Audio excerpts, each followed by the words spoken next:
I'm Jennifer Jasper. I am a theater artist. I have a degree in directing.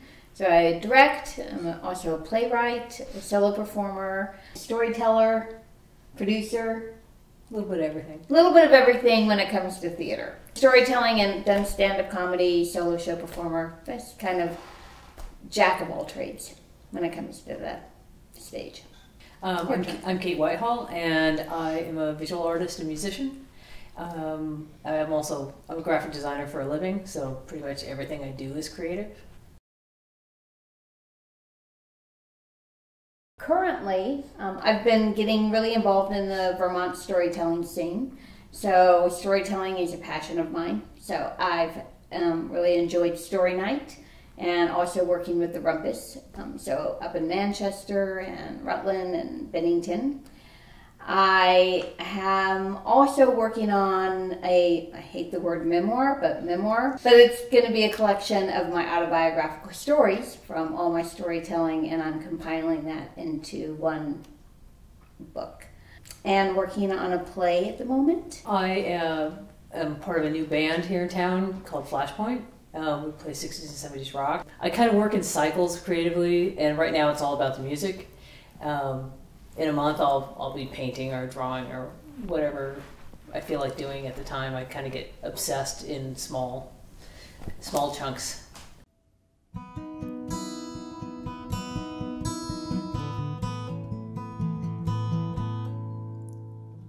I left a note by your coffee cup. A gentle voice said, to remind you of memories disappeared from your head. We were Henry and Sarah. We danced under Mars. Our love was the magic of fireflies and the stars.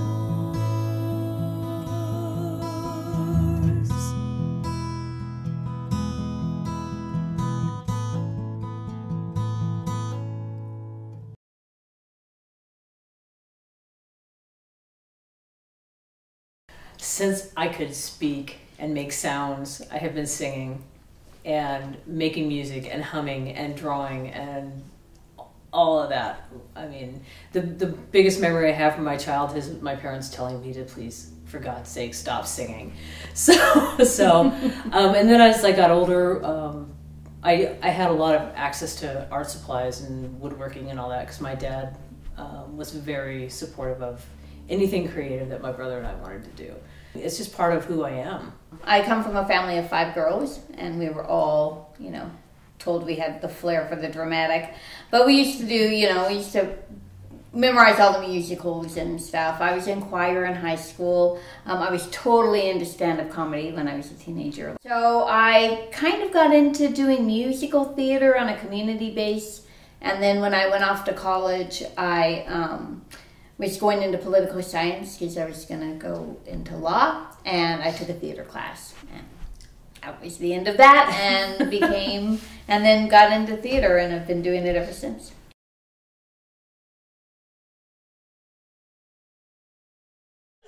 Well, I'm actually calling you because I'm really excited. Yeah, I'm doing a show. A what? A show. A show, yeah, a comedy show. I find it funny that the only daughter that didn't speak until she was 3 is doing something like that. Isn't that funny? Ironic, maybe. Funny? We'll see. My mother has never really understood me. And by I mean that, I mean literally did not understand me. As she said on the telephone, yes, I did not talk until the age of 3. I was also dubbed by all of her friends Queen of the Babies. However, when I did begin speaking at the age of 3, it was in complete sentences, but you couldn't understand anything that I said. I had a horrible speech impediment. I couldn't say half the alphabet. Well, little lady, what's your name? Jasper! Jasper! Where are you going? Wash Wiggins. I'm going to wash Wiggins with your Whamma and Weepa. Sing and shaky. I go swimming. Mrs. Ham in the waiter park in a pool.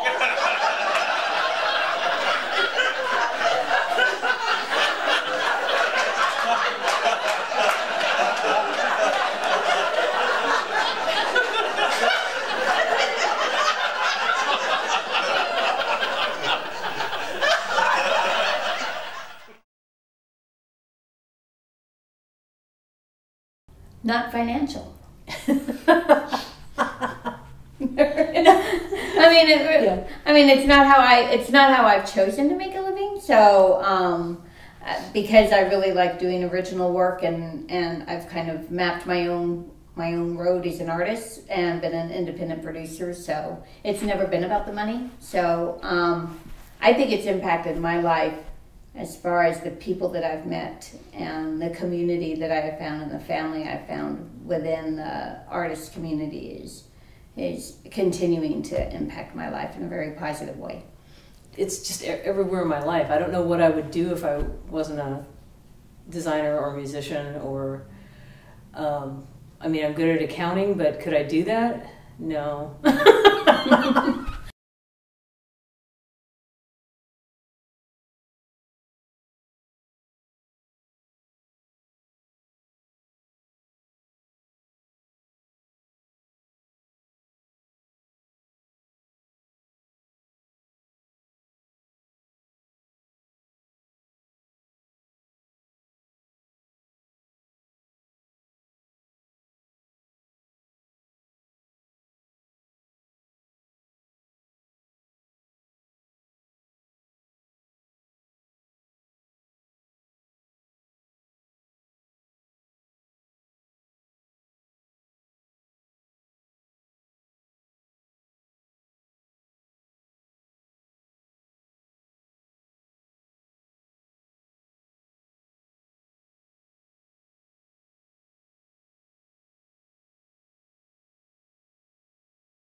It's what keeps me going. I think that the arts are what give us our humanity and connect us to each other. Through all the noise of everything else, the arts will always continue to be social commentary. And I think that is a vital way to get a bead on what actually is happening and how people actually feel about things is through the art that they make. So I'm very passionate, and especially storytelling. I find it very interesting that that's become a big thing in the last decade or so. And I think it's because people are striving to understand the world that we live in through their own stories and connect with other people. And I think that that's why people really like it, is it gives them a sense of empathy, and they can see themselves in other people. And I think that's really the only thing that's going to keep us healthy as humanity, I think.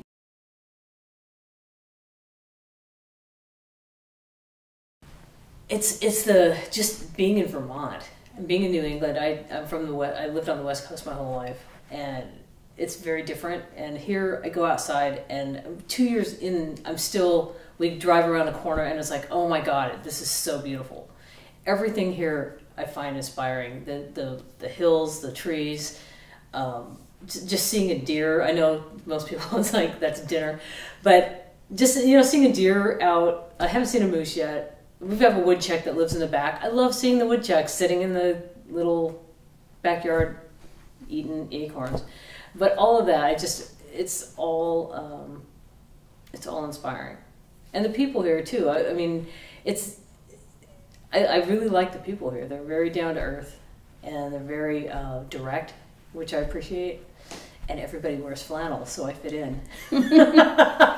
The inspiration, whereas yours comes so much from the environment, mine definitely comes from people.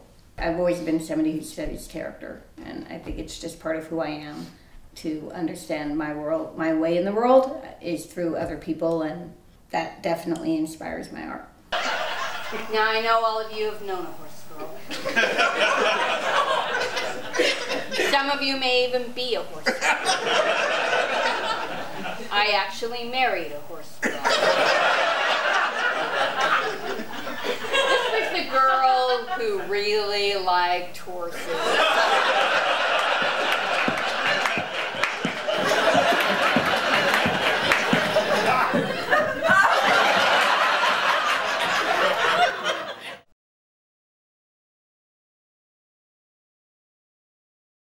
Everyone has been super excited to have us here. We've gotten involved in things. I've already had a gallery showing, and then I've had some pieces up at Left Bank with Rhonda's curating, and everybody. It's just been Music. I mean, you found the music. I found people to play with. Yeah. I'm doing more creatively with other people here than I have done in the last 20 years. We've been welcomed with open arms from the arts community here. Yeah, I would agree. It was really easy to get involved with the storytelling. And everybody's been, I mean, as far as conversations and getting to know other artists, it's been really easy to do that. We're both quite involved already in the community, and we've only been here a year and a half, really. Yeah. So we've really found it a really welcoming, great place so far. I think everybody at the age of 10 or 11 had some obsession, some fascination with something or another. I did. Mine was the world of Laura Ingalls Wilder.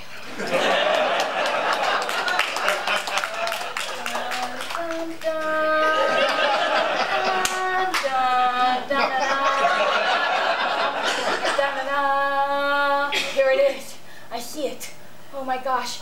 There's the field. I'm getting closer and closer. I see the bonnet. I see Ma's bonnet. And there it is. It's little Joe. What?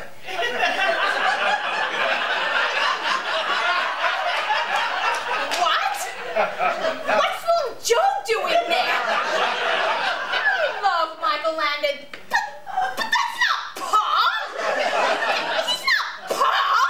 Pa's like tall and thin and has like long straggly beard that tickles you when you hug him, and he's got twinkly eyes. That's not Pa!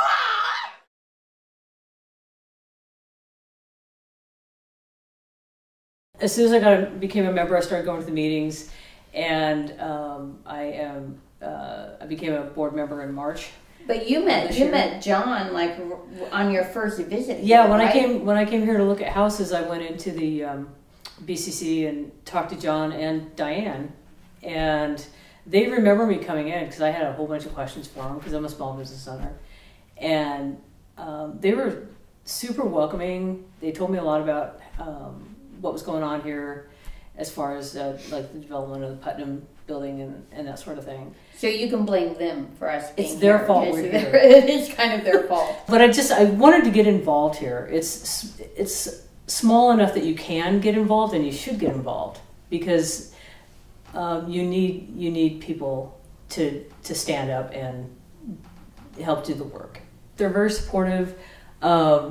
They've been really good with answering a lot of questions for us as far as how things work here. Mm-hmm. And just being involved in it kind of gets us into what's going on.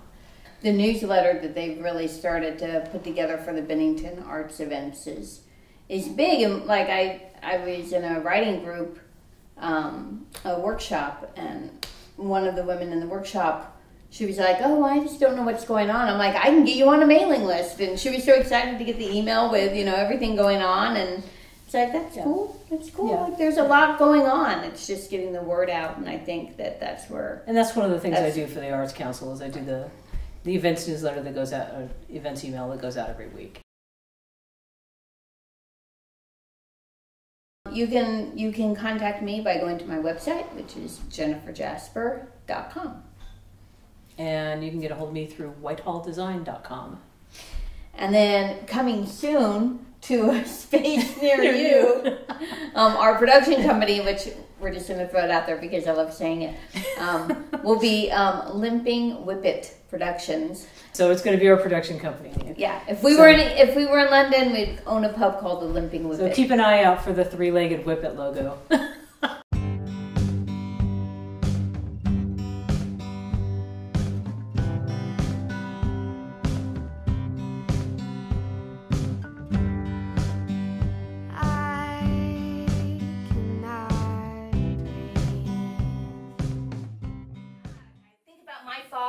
Who sits there and who sat there with his grandson very uncomfortably on his lap at one point. Isaiah was like a year, and he got really uncomfortable, and I'm telling my sister, Julie, take him back. And she finally did and said, I'll take him from you. And he goes, good, I just have never liked kids.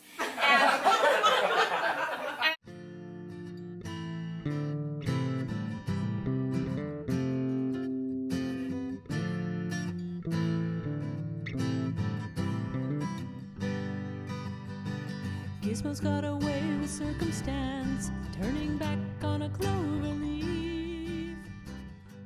Johnny Mullen, wait up! I want to tell you something. First, school's canceled, and now Roseanne McCarthy wants to talk to me. This day couldn't get any freaking better. Roseanne breaks away from her friends and comes trudging across the street in her maxi coat with the snow pumping up in front of her. And she runs up in front of me and she's like 7 feet tall, looking down and smiles and says, Johnny, there's no Santa.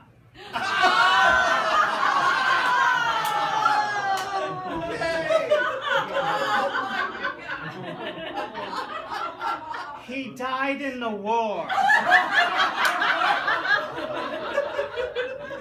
You'll learn about it in high school. I was spinning. I was thinking, well, what happened? Did he get shot down? And I'm picturing Santa and the deer coming down out of the sky. And I want to ask her, but my jaw is stuck like this.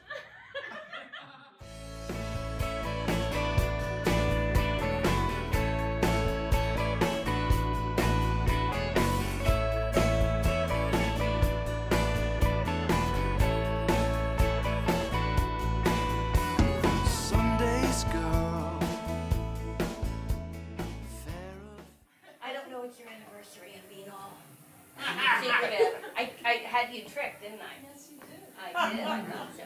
I even stuffed my box for you, Leslie. I stuffed the Jasper jewel box. There's nothing but the anniversary. That's how clever I am.